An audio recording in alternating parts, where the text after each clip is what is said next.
Welcome to the A Minute to Midnight Show, folks. I'm very glad to be on with you today and bringing a guy that I thoroughly enjoy interviewing, have had on the show quite a few times and always look forward to having again, and that's Stan Deyo. So it's awesome to be talking to you again today, Stan. Hey Tony, how you going down there in NZ?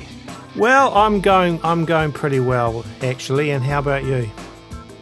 Oh, very good. Been spending a bit of time yesterday out in the lawn chair watching the lightning strikes overhead. Of course, we do get lightning storms here in the Rocky Mountains at this altitude, and I'm only about 45-minute drive from where Nikola Tesla used to do his experiments with lightning at the facility he built outside Colorado Springs, which is now part of the main city. It's grown a bit since his time, but yeah, it was interesting. I counted, 1, 2, 3, 4, 5, and then another 1, 2, 3, 4, 5 until I could see how many seconds had passed from when I see a flash to when I see the lightning strike. And you divide by, I think it's, let's see, in miles, it's about by 4 to see how many miles, or 5 to see how many miles away it is. And I sat there and waited till the thunder reached, and then as it got closer and closer, I decided whether to stay sitting there comfortably or to run for cover. So anyway, I hear you guys have been having a few earthquakes, and Ruapehu and White Island are kind of on a status 1. I always watch over New Zealand for that Taupo eruption I'm expecting. So. Well, yeah, that's a scary thing. We'll get into that in a second. But yeah, just back to the lightning and that, because I had just before coming on with you, I had some messages from Brooke Ardwin in Louisiana, and she sent me some recordings she'd just done of the thunder there, just instant clap. By gosh, it's scary, really. And I've been at her place in Louisiana storms before, and I tell you, New Zealand thunderstorms pale into insignificance compared to what they get there. So I know they had some pretty bad ones, and I think in Auckland the other day, and we certainly over the weekend had what we would call a pretty decent thunderstorm here, but nothing compared with a Louisiana thunderstorm. Recordings of the things just don't do justice to being there when it just shakes your whole body, just boom. Yeah. All of a sudden, it's no warning, and boy, I tell you what, it's mighty, isn't it? Yeah, I actually did some recordings when I was in Louisiana at Brooks of the audio recordings. Got some pretty good ones. I haven't put them out at this point, but yeah, they don't do it justice. But if you play them on some speakers with a decent amount of sub frequencies, that you can kind of almost duplicate the effect. But the thing is, the weather is just insane, and that's kind of these sort of things I was going to ask you today. So well, let's come back to the weather, and I just talking about the earthquakes and the Taupo thing, because I know a week or two back, I think maybe a couple of weeks ago, there were some minor earthquakes under Taupo, but there were a lot of them. And so I always straight away think back to you and that. Maybe you want to quickly tell people what your connection to Taupo is in case they haven't heard before. Well, years ago, gosh, I guess back in about 1996 or 7, I lived in Perth, Western Australia, and I'd never been to New Zealand, didn't have a clue about what was in New Zealand, and I had a series of dream visions, 2, maybe 3, which took me to the edge of Lake Taupo. I didn't know it was Lake Taupo. It was just a lake in the dream vision. And it was so real that, I felt I was there in this place. And I saw myself coming along a road around this lake. And there was this Western style, Spanish style motel there on the edge of the lake. And it turned out to be Miguel's or something like that, as I found out later. But I'd never been there. And I saw steam coming up from the sand behind the motel on the edge of the lake, the shore there. So in my dream vision, I walked in and was talking to the girls at reception. And one of them was wearing like a hot glove mitt, you open the oven with.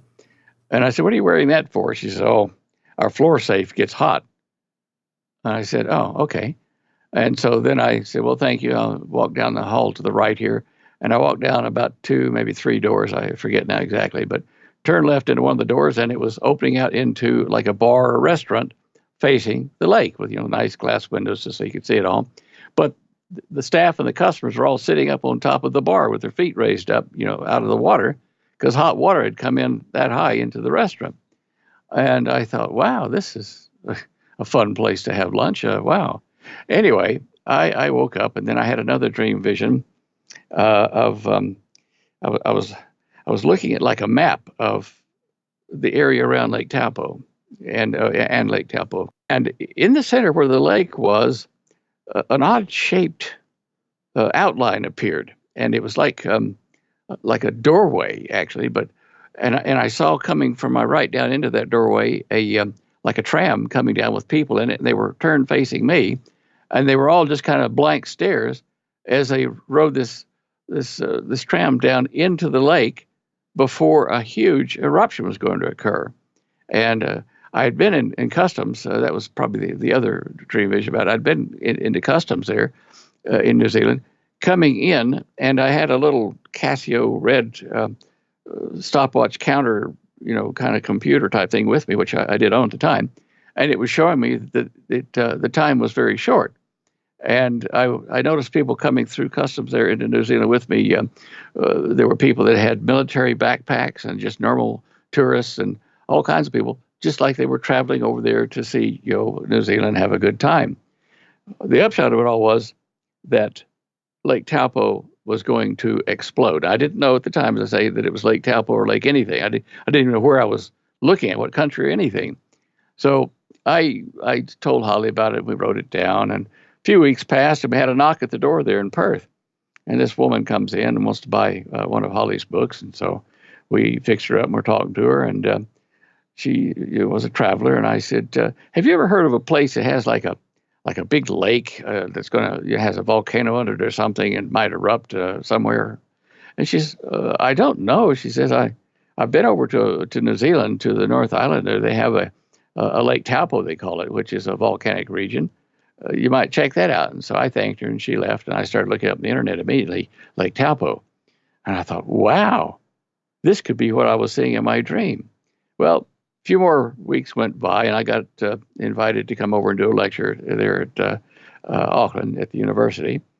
And so Holly and I flew over and did the lecture, and we had some time up our sleeve go back to Australia. So I said, let's hire a car and let's go on down to this Lake Taupo and see if it's what I saw in the dream vision. So we did. And just before we reached the city of Taupo there, couldn't see it yet, Holly says to me, wait, stop the car. She says, now tell me again everything you saw, the restaurant, Manuel's or whatever, and all the details of what you saw about this and the volcano. And after I told her, she says, okay, now you can drive and let's go see this lake.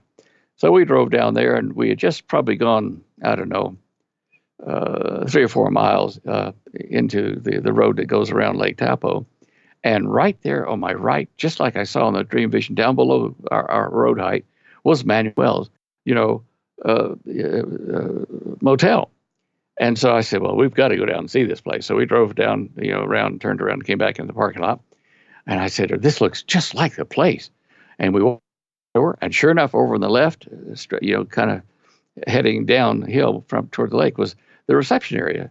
So I went to the receptionist, and I said, hey, do you guys have a floor safe back in the office there? Yeah, we do. Why? I said, well, does it get hot? She said, oh, does it? What? Yeah, quite frequently we have to use mitts to open it up. It's so hot. And she said, even our guests, we have them down the end of the hotel here, the motel. There's a couple of them occasionally that will complain about turning the heat down. And it's because the heat, it's not from us, it's from the floor, from the ground, from the volcano.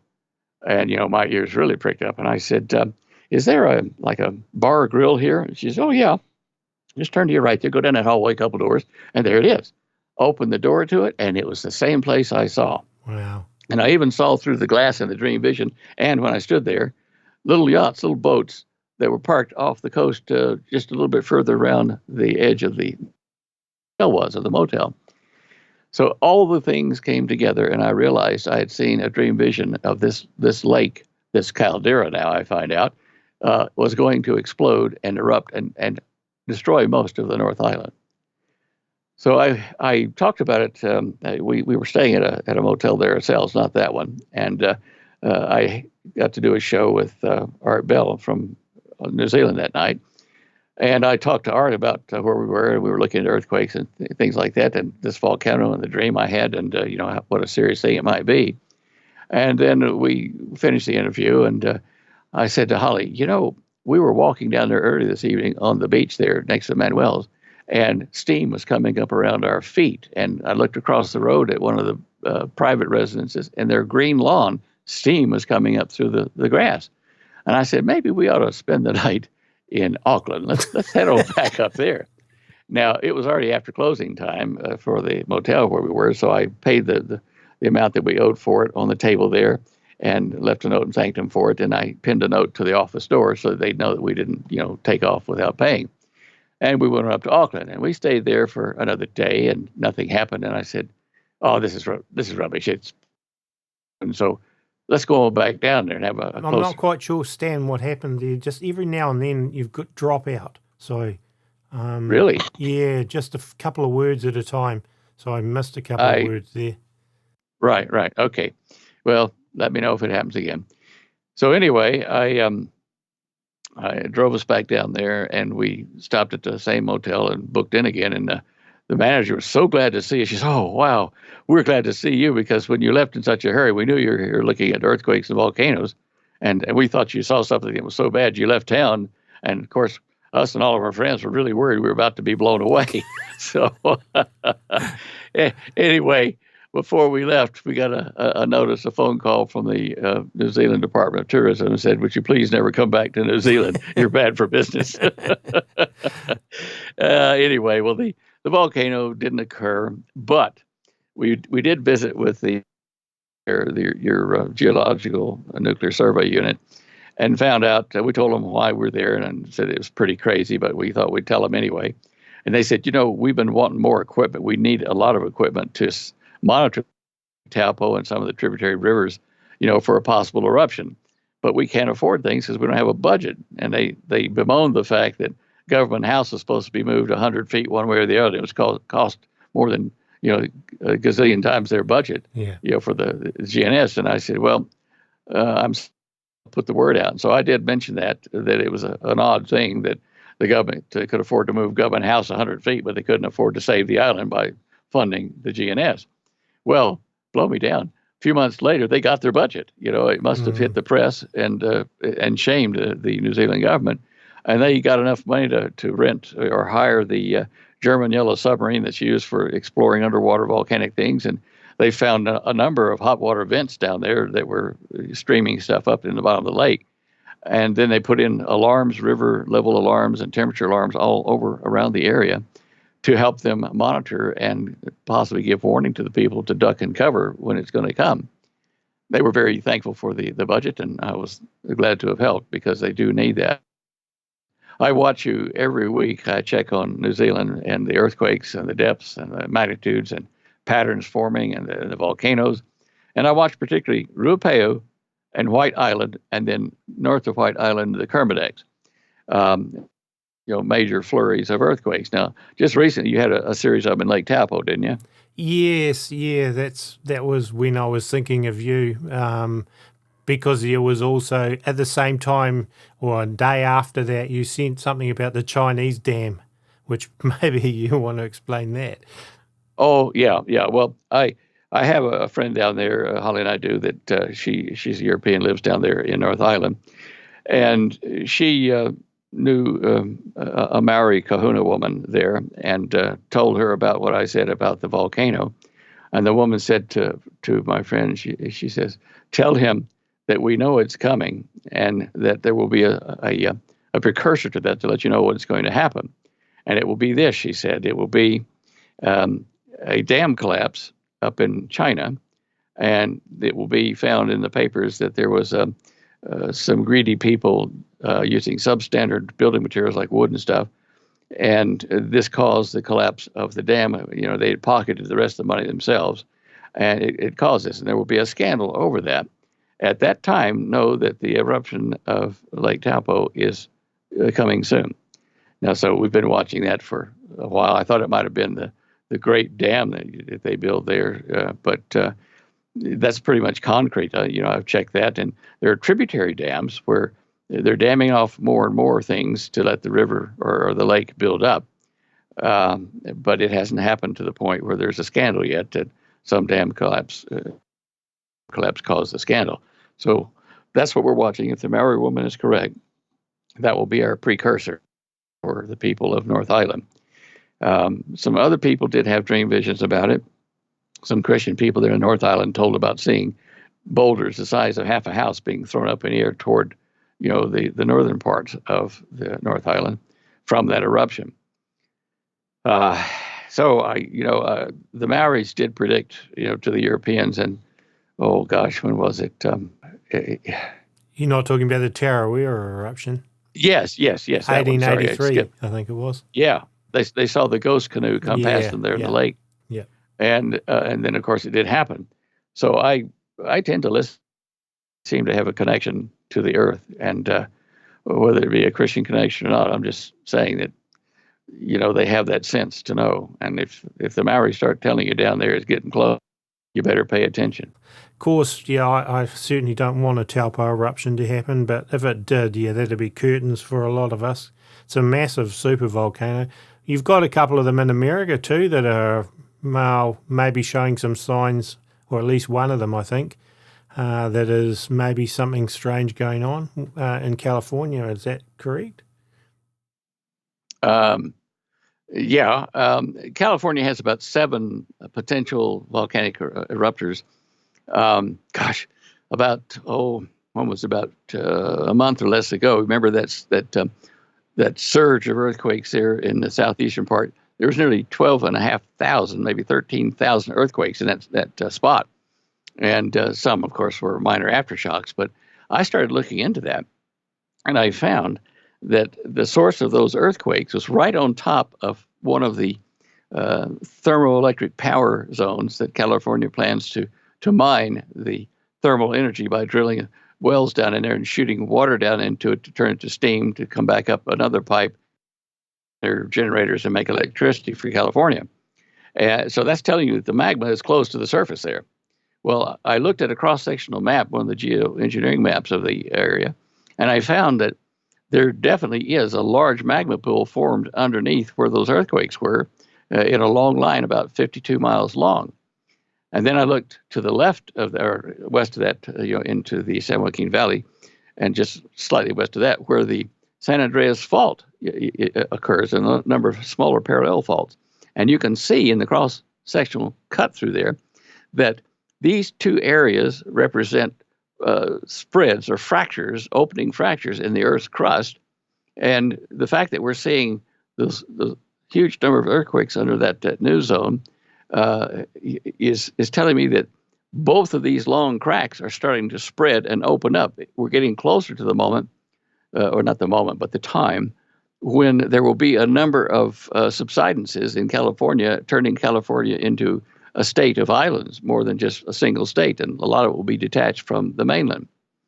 When you see the cracks opening like that, the magma can ooze on up and make volcanoes too. If it's not oozing, it might be volcanic eruption. And if it hits the water, if the water hits it, it will be a steam phreatic type explosion. It'd be one of the worst types of volcanoes you can have. And there are 7 volcanoes that could be affected by this stretching, the fracturing of the surface there over California. I'm concerned about that. I'm concerned that this will also trigger the Juan de Fuca plate up near Oregon in the sea, and other volcanoes along the Cascadia subduction zone there. Definitely an area to watch. I think we're going to see here, I can't say tomorrow, but let's say in the near future, within a couple of years, some very dramatic changes of events there in California and Oregon and Washington. Tsunamis off the coast, huge eruptions of nearly 7 volcanoes at once. Dream vision of that too. I don't know why the good Lord blessed me with dream visions of volcanoes, but anyway, that's the story. So we've got that area. We've got the Yellowstone supervolcano area, which is showing activity in areas that hadn't been hot in a long time, geysers that are erupting that didn't erupt for 100 years or so. That tells us that the changes are inland that far. And it still takes me to the conclusion, in my mind, that the crust of the Earth is being stretched apart by the Earth increasing in diameter just slightly and pulling things apart. That's why we've had over the last 10 years so many sinkholes, as the pressure on the sinkhole area was reduced by the Earth expanding and stretching. It allowed things to collapse. It would have collapsed earlier, but the compression of the crust around it kept it from falling in, and it just adds to that theory, or hypothesis, I guess is the thing to say properly. But I do think we are in a state of geological change. I can discuss that in a minute, which is indicating that we're heading into a time of great trouble for the United States and the world. So Brooke sent me a photo, which I can't verify. She'd got it off the internet somewhere, or it was a dual photo of a piece of a road supposedly taken at the same time of year, exact same day or something, a year apart, and the sunrise, or maybe it was the sun setting, I can't remember, one or the other, the sun was in a different place compared to the road than what it was a year ago. Now I can't verify, Have you got any thoughts on that? Is the Earth tilting? Is the pole shifting? Or is this, what's going on? I haven't seen direct proof of the tilt. I suspect it will happen. Whenever somebody tells me the moon's in the wrong place for this time of day, or the sun's in the wrong place for this time of year and day, I go to my Stellarium app and I plug in what the formula of movements of all the stars and planets shows me. And if it shows it to be in a different place for that same time of day, then I pay attention. As yet, I haven't seen anything that confirmed any of these suspicions. And I've had a number of emails over the last 2 or 3 years about people saying that. Having said that, however, I know that the magnetic North Pole is rapidly, like 35 miles per year, moving toward Siberia in Russia. Well, with it moving this fast toward Siberia, the North Pole and the magnetic field of the Earth is obviously, on the North Pole side, moving and causing changes in our weather, because it connects magnetically and electrically to major storms overhead in the atmosphere. So we're watching that closely, because even though it is moving that fast at the North Pole, at the South Pole, it's not drifting that fast at all. It's like a top where the bottom of you've spun a top on the floor, and the bottom of it's the South Pole, anchored on the floor. The top is wobbling, but the bottom isn't doing so much. So this is creating stresses on the surface of the Earth as well, and I think changing the climate. With the magnetic field shifting, it changes the weather patterns. This year, not only us here in Colorado, but other people in other states have mentioned changes in their plant growth and in their crop production.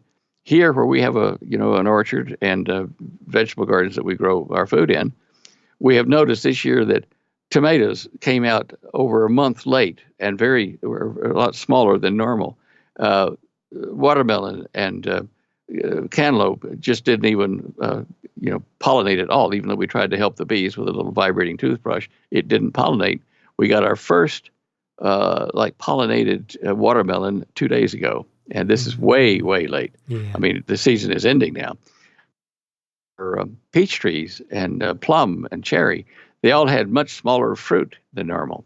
So I started researching and finding out that the growth patterns and the bee pollination do depend a lot on a particular frequency of ultraviolet. And I noticed that the sun is very unstable in the high ultraviolet frequencies, UV, B, C, and beyond that. And this must be causing the changes in the plant vegetation and growth rate as well. So particular frequencies can affect how crops grow. Even if you fertilize them and water them and love them to death, with that ultraviolet coming from the sun in that range, it will stunt the growth. And we're seeing that. So there's just a lot of change happening all around us. And I saw something this morning about, I think, lightning strikes up the North Pole, somewhere up that way, further north, and they'd recorded them before. and stuff like that going on, which all seems unusual. Is that tied in with all of that? Yeah, they say that the North Pole region is warming twice as fast as the rest of the planet. It's brought record-breaking heat, and of course, this heat produces thermal updrafts, which create the charge distribution that you see, or undistribution, if you wish, like a collection of charge, and it causes these lightning storms and flashes. You can see this week, anyway, you can see a picture of it and link to the article on my show images page off of standeo.com, image 41, where I reported a story about it. They've seen like hundreds of strikes, lightning strikes near the North Pole. And as I told you, the North Pole is moving at that rate, at 35 miles per year, and it's done that for the last, maybe 10 years. It is off kilter, and it may signal a polar inversion. So that's just to the magnetic pole. Now, as far as the geophysical pole, if that starts to follow the magnetic core drift, we may see what people are saying, that the sun doesn't rise in the right place and so forth and so forth. So we do want to keep an eye on that and reference it to what it's supposed to be. Okay, so you mentioned record-breaking heat, because I know in the last, say, year or so, there's been a lot of record high temperatures, but there's also been some records set in terms of the amounts of snow and low temperatures in places as well, which would seem it's certainly unusual that this is all happening. In your opinion, are we heading towards a grand solar minimum, or are we having man-made climate change, or are we having something else going on? What do you think is going on?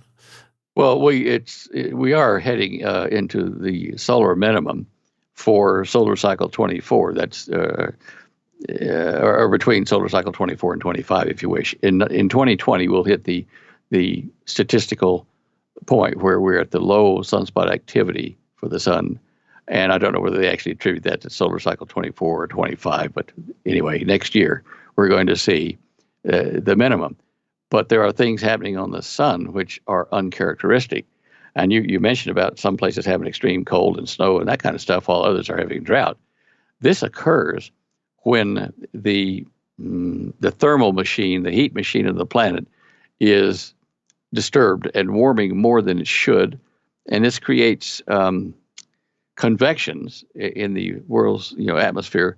And if our magnetic field is altering, which it is, and it's weakening, believe it or not, this can cause the climate to shift.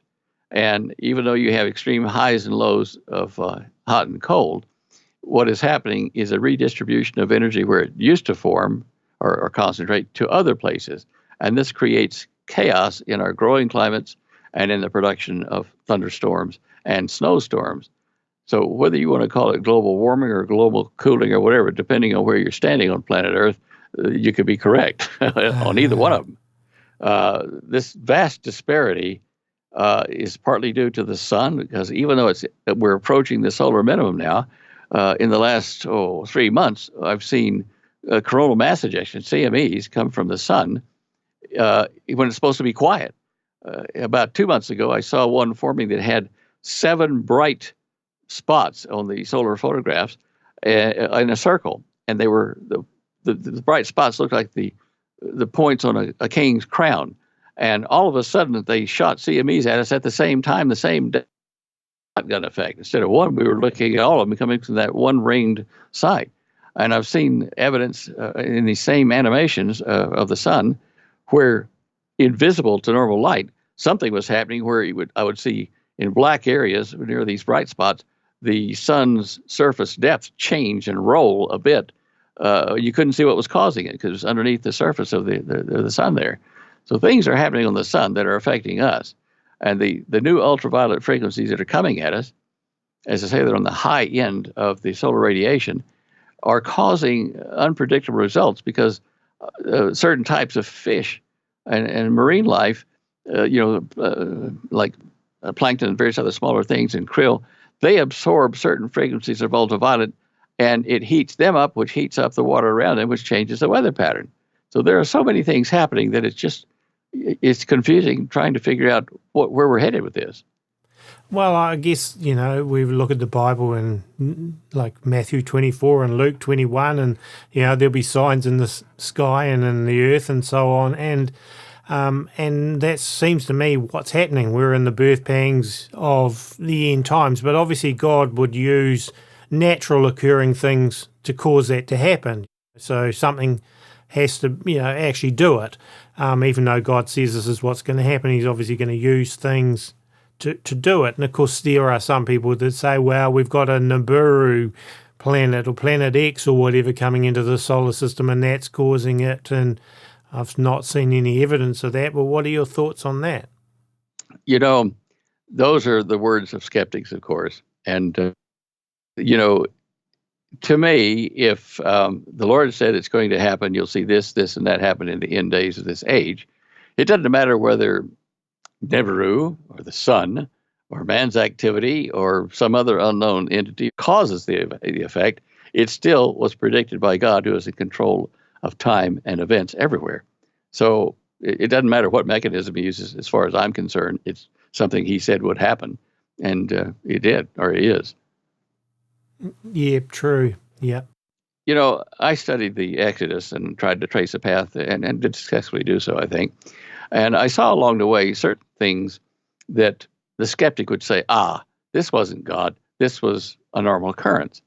Like when a large tornado, or maybe a hurricane, but a tornado, set right on top of Israel when they were being pursued by the Egyptians. And this wall of spinning air around them was spinning around in a thin layer, but in the middle of the tornado where Israel was, the people were, the air was hot and warm and showering down on them. So it didn't do anything to blow them around, but yet the outside of that funnel kept the Egyptians and the Israelis from touching each other because they couldn't get their swords through without them being ripped out of their hands.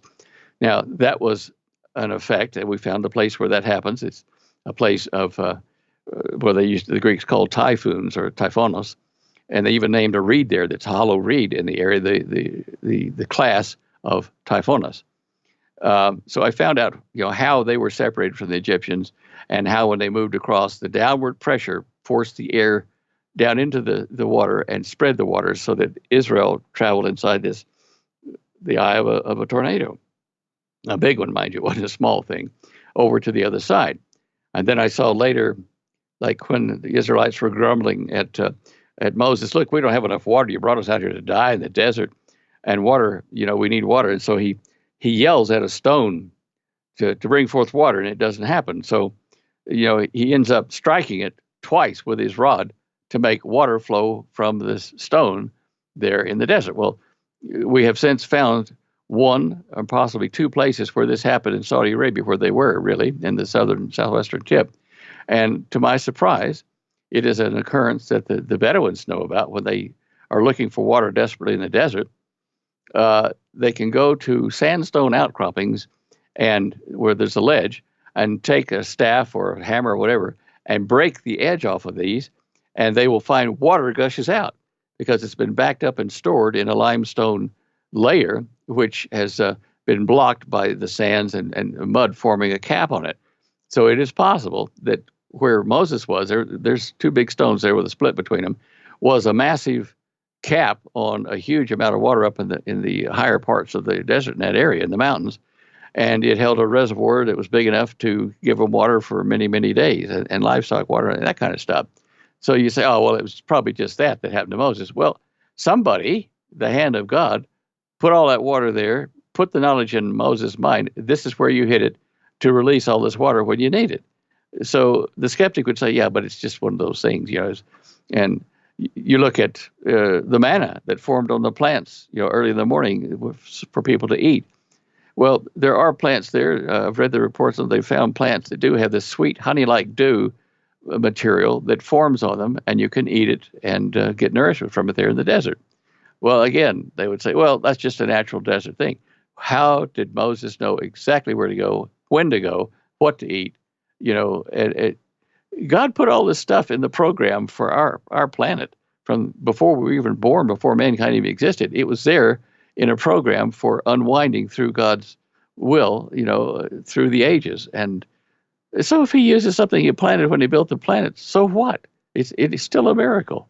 And this is what amazes me, that the skeptic's mind just won't, unusual these things are. Yes, yeah. I agree. I do believe that God uses natural things, but in supernatural timing. So yes. Yeah. Now, what about just coming back to things like the weather and that? What are your thoughts on geoengineering? Do you think that that's going on? Is it having any effect, or is it insignificant? What are your thoughts? Look, we've been trying to geoengineer the planet for increased food production, which is, and water production, things like this. And this happened, I read about it in the 50s when I was still a young kid even, and Dad and I talked about it. The Russians put coal dust over large areas of the Siberian snowfields to try to thaw them out.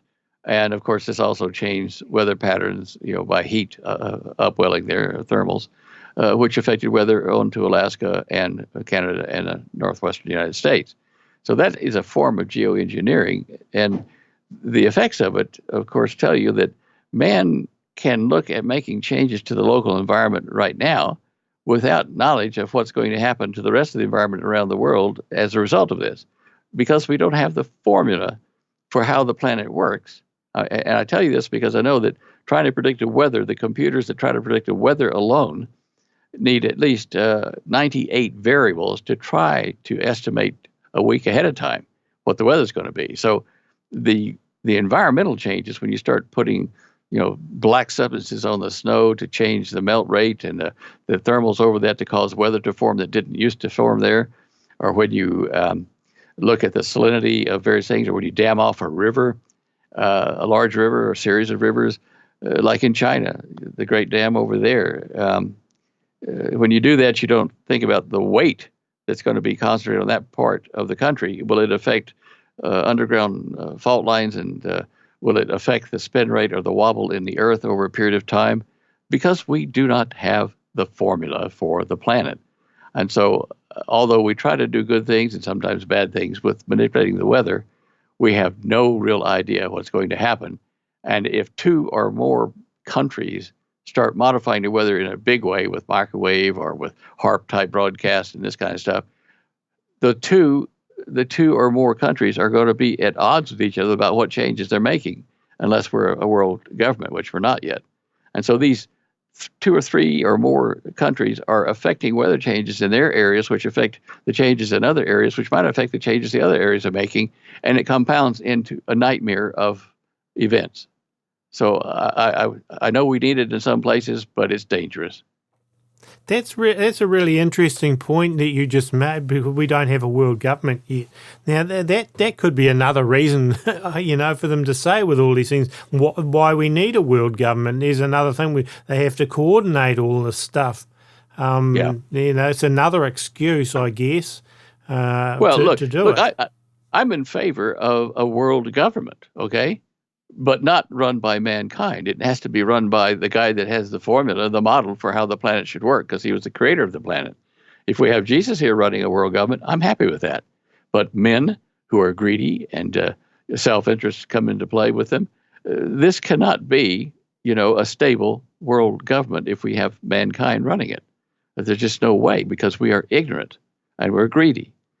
So, it's when I say I'm in favor of it, but conditionally. And that's why. Yeah, and that's not going to happen until after. When Jesus returns, we'll get that, but not until, we know what the Bible tells us is going to happen in the meantime with the attempts at world government and the man of sin and everything. So that's going to happen.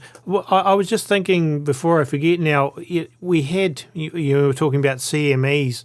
Of course, back in the I can't remember, was it 1852? Something like that. The Carrington event. 1859, I think it was. 59. Yeah. Oh, well, I was close. Well, I might be wrong myself, but it was 1850 something. Anyway, yeah. Yep. Okay, so if an event like that occurred today, it would do massive damage to to, the infrastructure, electronics, and because back in those days, there wasn't much running on electricity, at all. It was a pretty new thing, and yet it was so well recorded then. So the potential for something to happen like that now must be, it's got to be there as much as it was back then, and no one's really prepared for it, are they? No, and if you look at the reports of that Carrington event, which was in 1859, I just checked it. Okay. The major electrical use at that time was telegraph along the railway lines, and the effect was so prolonged and so charged with high voltage that it actually burned the hands of several of the telegraph operators because the charge went along the line up into their telegraph key. It started fires along the telegraph lines, along the railway lines as well. So that was just, a telegraph line. I don't even know if Alexander Bell had much of his telephone in operation at that time. So it wasn't really a major event to household or corporate electrically driven devices. Now, as you say, we are so dependent on digital electronics, on just electrical flows in the grids all over the earth, that should the power be brought down by these electromagnetic pulses, the EMP from the sun, it will put us back into, if we're lucky, the horse and buggy age. Not the Stone Age, but the horse and buggy age. And if it hits only part of the planet, then the major countries, the world powers on the other side of the planet, would then be in a position to control the planet because they have the working electricity. So, it would be totally disastrous for us to lose power in our main transformers in this country, because it takes at least 2 years and a lot of money to build one of the transformers that handles the grid power transfers in our country. And China is the one that builds it for us. Mm-hmm. And if we're at war with China, too bad. Yeah. It's just it's a nightmare. Look, I can't really go into detail, but my partner in our EMP Shield company is in Washington, has been there for several days, working with the Department of Homeland Security in protecting infrastructure from such events. So the government is not oblivious to this, and what it does do and is doing is not being made public to the degree it is, simply for caution with our enemies looking down our throat. You do have some products, personal products too, don't you, that people can? Oh yeah. We sell them to householders who want to protect, say, like their solar array, their backup power. We have a device that you wire into that, and it protects it against the EMP strike, so that after it's over, they can still use the solar power or the wind power or the things in their house, because we have a unit for the house that it protects it from lightning strikes, out just nearby, which cause surges on the line. It protects everything in our house by shunting all the voltage in that spike into the ground, away from your electronic or electrical devices in your home or your car. We have one for the car. We have one for ham radio operators, so that we can have communication reestablished in the country with that and in the world. We have over 36 devices now that are special applications for the United States, and when the government says that we will sell it overseas. We have to deal with the Defense Department, so we have to get clearance for each country and each type of device that we would sell offshore, understandably. But certainly the United States, we're doing a lot to protect the individuals. Yeah, well, that sounds good. Now, I'm thinking there's all kinds of things. It looks to me like the US economy and the world economy is at the beginning of the death spiral at the moment. So that's going to affect people, if the economy really crashes. And then we've got all these weather events, and we've got, earthquakes and volcanoes you mentioned. What do you think people should do? Because there seems to be so many potential hazards increasing. What are your thoughts on that? Well, it gets down to the individual's requirement for food, water, shelter, and peace and safety, in essence, as well. What we're seeing now in the government bond market here in the United States is a clear and very dependable indicator that we're about to enter a severe recession before the end of the year. Yep. And When you hit the pocketbook, you hit the person's ability to have food, shelter, protection, peace, and safety. And people get very concerned about that. To prepare for that, Holly started when she was probably 14. She and her mother used to prepare for, storm celars for tornadoes there in Kansas, Missouri area. And so she started growing up with this need to prepare and what you need to do to prepare. As she grew older, went through university and learned how to be, a writer and editor and all that kind of stuff, an English major, she developed the ability to convey this in a conversational manner. When we got together, got married, she told me about this, and she started writing a book. And since I was in the publishing business, I knew how to put it together and publish it. So she put together her personal experiences, then researched, and then got letters from people in a club that she set up on the internet to tell her about their methods of preparing for various disasters, how they weathered, what they did and didn't do, that kind of stuff. She compiled that into the Dare to Prepare book, which is now 632 pages long and weighs about 3.5 pounds. It's a complete Bible of preparation as far as the physical preparation you need to make on Earth to do the best you can to prepare for certain types of crises.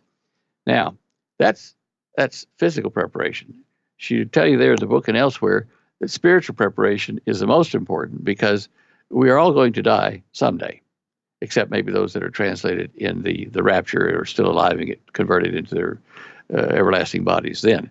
But since we're all basically going to die, we're going to meet our Creator, and it's important that we understand that and make peace with our Creator and, do His bidding while we're here to guarantee your everlasting life rather than your temporary life here on earth in this solid body.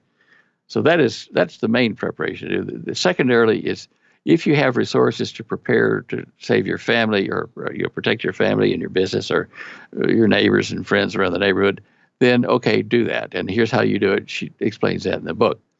Beyond that, you can't prepare for everything. There's just no way. Yeah. So you do the best you can to prepare for the types of emergencies you might endure where you are. Certainly a financial one is a major one. Secondarily is weather in your area, whether it be tornadoes, tsunamis, lightning storms, whatever. And thirdly is self-defense of you and your home, because people will be pretty unruly. Anarchy will emerge when we have like a global or a national war, nuclear war and EMP strikes from the sun or from warring countries, that kind of stuff. Religious differences, racial differences. These areas of concern you have to handle. Read her book and read online about the various things you need to do for each kind of emergency, and then make up your own mind what you can afford and what you can deal with. Beyond that, I don't know what else to tell people. I guess, yeah, because you're saying, and pretty much what I'm seeing as well, that the economy's about ready to head into a severe recession. So people have that bit of an opportunity now. It's like, do the preparation now, because time's running out in a way to do it, particularly if the economy starts to go and, you don't have the money to do it. So now's probably the time to be doing it. And yeah, getting into the Bible, studying God's word and into prayer, I guess, is the number one thing, because then you can find out exactly what God wants you to do on an individual level, which is what you said, and I totally agree with, because it'll be different for every person. Right. So that's great advice. So for the listeners that don't know, where can they find you online and read about and purchase, if necessary, the EMP stuff and Holly's book and all of these things? So you maybe want to tell them. All right. Well, look, we have several websites. Our main news website that Holly updates every day, well, 6 days a week anyway, is called standeyo.com, STANDEYO.com. And the major preparation book that she's written is on that page. It's called Dare to Prepare, next to The Cosmic Conspiracy that I wrote, and to another book she has, which is gardening, raised bed gardening, which is an electronic book you can download from our shopping cart. Now, I also have what's called a Show Images page that you can get to off our main page. There's by the microphone, you click Show Images, and you can click on, say, the Hagman Report, which is where I appear once a week. And I have several stories on there that change from week to week and others that stay there all the time, which you can read and be advised of what's current on my mind about what's happening and what we need to be concerned with. Then we have a YouTube channel, which is Stan Deyo channel on YouTube, and there's a lot of videos and things on there that you could just download and look at for free. And then we have the Patreon site, Patreon, and that's patreon.com/ then all run together the word Stan Holly Deyo, StanHolly Deyo, Deyo. And you'll get to our Patreon page if you're a member there, which is cost you $5 a month. You get our own club type discussions, feedbacks back and forth between us about the various things that people are interested in that site. It's my personal kind of relationship with the listeners that go there, and it helps support our cause for productions of these various things that we put on there. And let's see, Patreon, YouTube, website. Okay, I think that's 4 major website things that we do. So people can go there, and we have our emails at the very end of the main page, and we'll feed back to you. So you mentioned the Cosmic Conspiracy. Is that back in print again? Can people? It is. Yeah, I was out of print for a while because the sales were kind of slowing down, and so I didn't have it. Then all of a sudden we got hit with a bunch of requests for it, and so we reprinted it, and it's available now. We ran out of Dare to Prepare books here a while back, and it's about time for me to reprint that again. We're getting orders in some cases by about 100 books at a time, so people are seeing the need to get ready. And on that note, Tony, you mentioned about get it now. Whatever you're going to buy for preparation, especially generators or solar or whatever. I suggest people get things that they're going to need, not save money for it, but get the things now, because the things themselves are going to be worth more than money when you need them. And you don't want to be in a queue trying to get a generator or fuel for it or solar or wind power. You don't want to be in a queue. You want it there in your home, stored away if necessary for when you need it. Even some foods are good like that. We've been trying some of our stored food, dehydrated meats and things, and some of the banana chips don't really ding my chime. They don't taste that nice, but the chunk